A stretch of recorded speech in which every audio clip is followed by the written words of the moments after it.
our attorney to make some comments, and be sure she speaks into the microphone so everyone can hear. One of the things in life that life has taught me, and I'm sure has taught each of you, is that sometimes when we face difficulties, we come together to solve those. And once they're solved on the other side, we're much better off, and we've learned a lot, and we're stronger in all of our efforts and attempts. Stumbling blocks are just that. And you just have to find a detour, go a different direction, back up, and start over again. And so I'm going to ask Ms. Lapidus to make some comments with regards to both. Would you start with the Lucy annexation and do that one first? Oh, I'll be glad to. And then some comments about the school consolidation. On the Lucy annexation, I suspect that everyone knows by now that what's called a quo warranto lawsuit has been filed, which in essence says that the annexation is illegal and improper. And that lawsuit is being defended for the city of Millington through TML by my partner, Ed McKinney.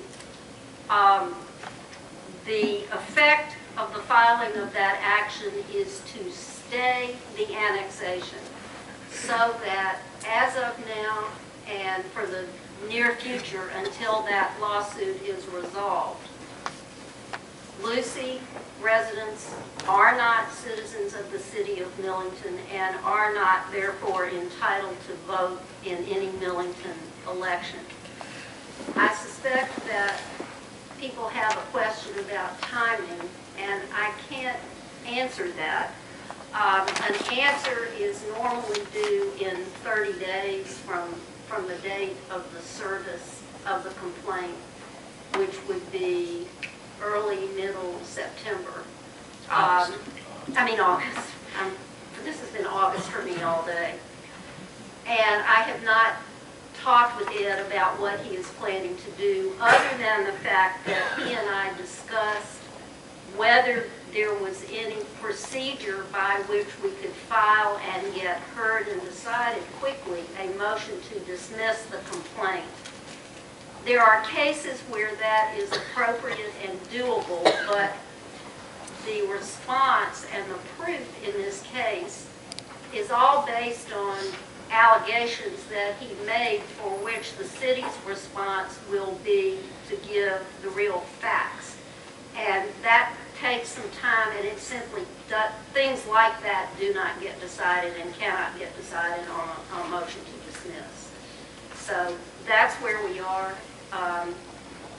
He filed an amended complaint Monday, I think, which adds a couple of additional charges, and those will be dealt with, as will the original complaint.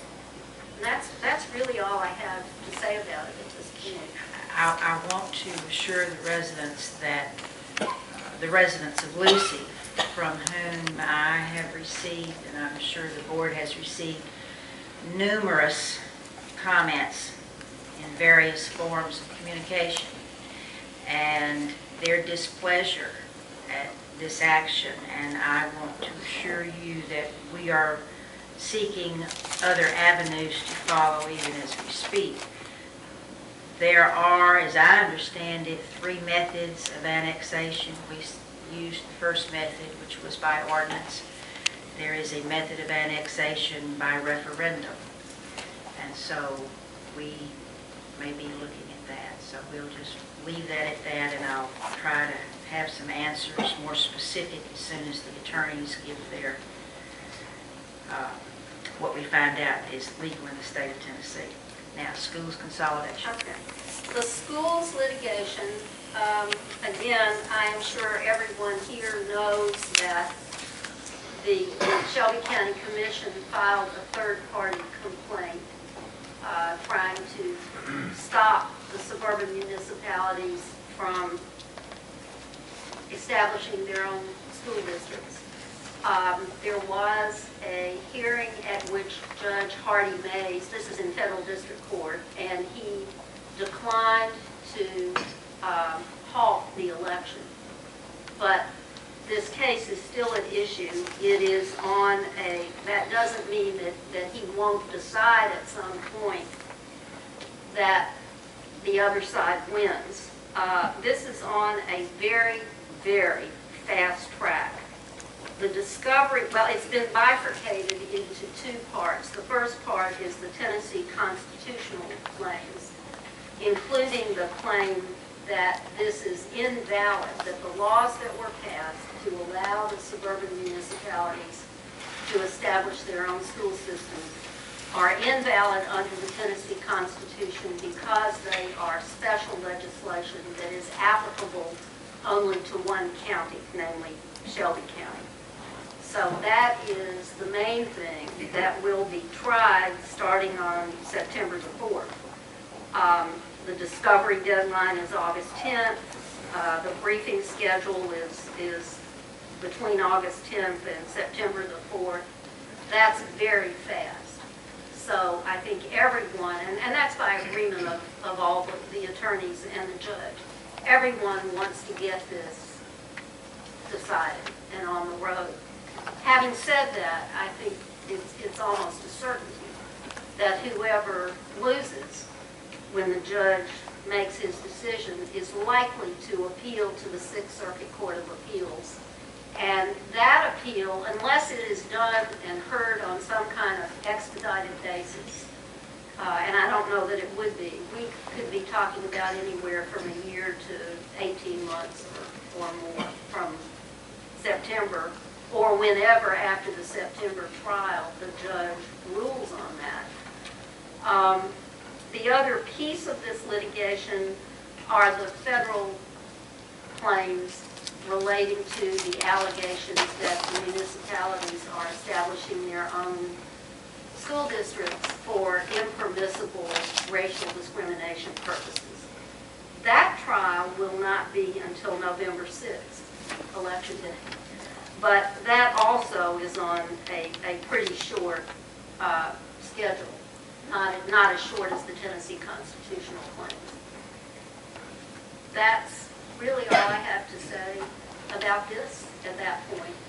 The lawyers at Birch Porter are working extremely hard on this, and we have good representation. I feel very confident about the representation that the city of Millington and the other municipalities have. I'm glad that if you have any questions to answer. On the second suit, the motion to dismiss will have to be made by the attorneys that all municipalities have hired. Now, are you talking about the schools litigation? Yes. No, I don't think there's a motion to dismiss. I mean, it says here, motions to dismiss by September 14th. Oh, on the federal claims, yes. Yes. Yes. Okay. They are handling all of this. I'm sorry, I thought you were referring to something else. I don't think this is going to get dismissed on motions to dismiss, but that doesn't mean you don't work at it. And I mean, they are working on, both sides are working on proof. Both sides will have experts and lots of evidence.